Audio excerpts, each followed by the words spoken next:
We are back. Welcome. This is a shop infrastructure project we're working on this week. It's actually for the inside workshop, or otherwise known as my little workbench in my office. This is where I go for when I need a lot of light and mostly a dust-free environment. So you saw me cutting the bar to length. That's pretty much done. What I'm doing now is creating the brackets so I can hang this on the wall. My intention is to have the brackets with some holes in it so I can take the bar on and off, rotate it, do what I need to do. So that's what we're working on now.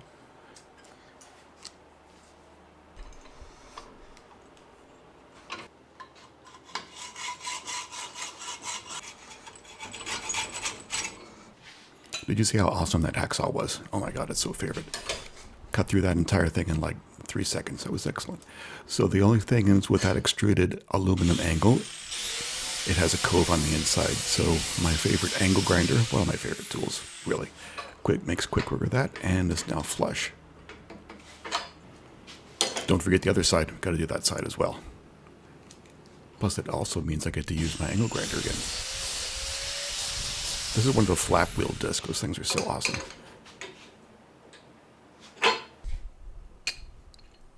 So here you can see my concept. I've got a little offcut of the 1515 bar as a spacer. Here is a 90-degree angle. I am marking for the holes and all that. The concept is the 90-degree bracket there will keep the bar from rotating, since I'm going to have my DSLR, a couple of heavy lights maybe, that sort of thing. I don't want that bar to just be relying on one 1/4-20 bolt to hold it in place. It gets back up against that angle bracket and still be nice and solid. So here's a good look at that cove on the inside of this angle extruded bracket. So the process is pretty simple. I'm just going through a bunch of spot drills, drilling for the smaller holes, and some of the holes are going to be larger. I've got a 1/4-20 toggle bolt I'm going to be using on some of them. Half of the wall is concrete, half of the wall is drywall. So I've got a variety of fasteners I'm putting into service here. Oh man. Drilling through sheet metal or thin sheet aluminum like that is so shrill. Yikes. I do try to spend a lot of time on the audio side of this to try to make the noises, the machining noises, not so obtuse. But, yeesh, aluminum, what can you do?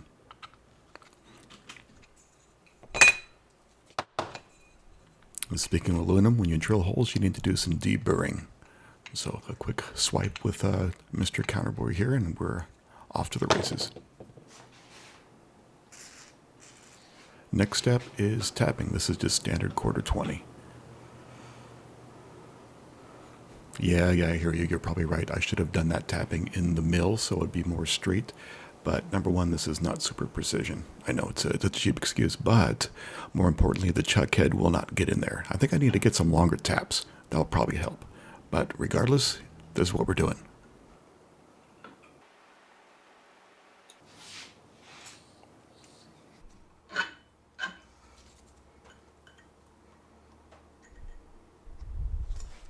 I stopped by our friend the mill again because I had forgotten to kind of say a couple things. This is for that 1/4-20 bolt that goes in the drywall side, the left side of my studio. And here's the bigger one. See, I've got a longer chuck reach on this one to get that one closer to that back wall. Sometimes you can make do. Boop, flush. So we're looking right in the middle of this 1515 bar. I'm drilling a hole for a 1/4-20 bolt. This is going to hold a little mounting point so I can mount a strong arm on there. Ooh, I get to use my second favorite tool, the inside chamfer tool.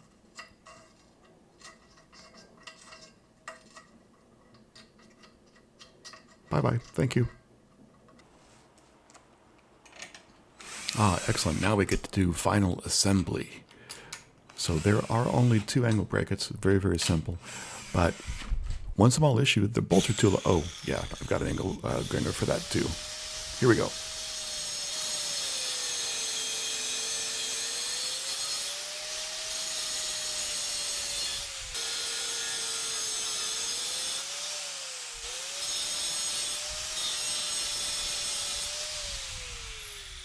Years of hard-won experience will tell you to touch the metal, make sure it's not too hot to take up out of the vise.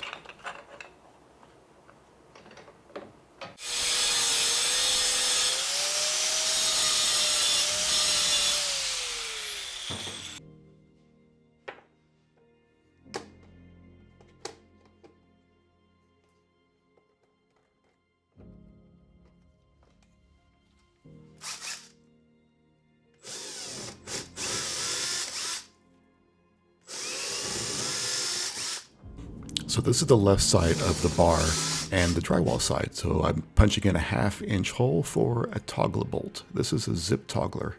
You can see the metal bar is what the bolt actually screws into.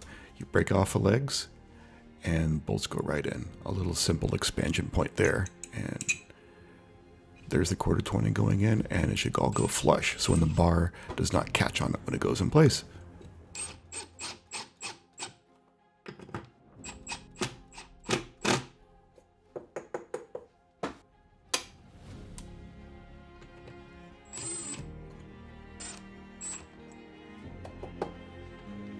With the left side in so nicely, now we get to measure for level and put the right side in. Now this is the concrete side.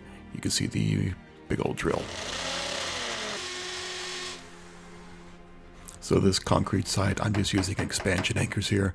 I used to have some opinions about them. I didn't like them, but you know what? They do serve a purpose. This is not really a huge stress load, so this will be totally fine.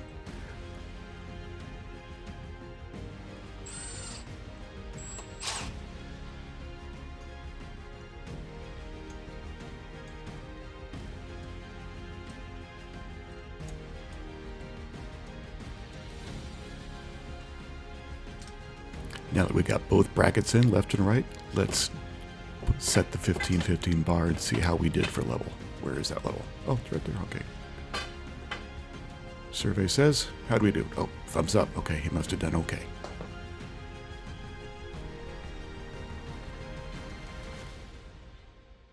So a super quick update on this. A small change, I changed the 1/4 to be inside the arm itself. So it's stable, so I don't have to try to thread it into there. So it's on a stable post.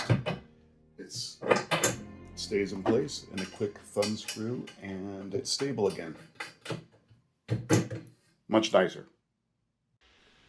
Let's have a look at the overview. This is probably too much stuff on here, but I wanted to kind of go overboard for the reveal. We've got the DSLR, an action cam, the monitor, a couple lights, all that sort of stuff. Oh, and the microscope. I do like doing this. I got to figure out how to put a proper camera on there so you can see what I'm seeing.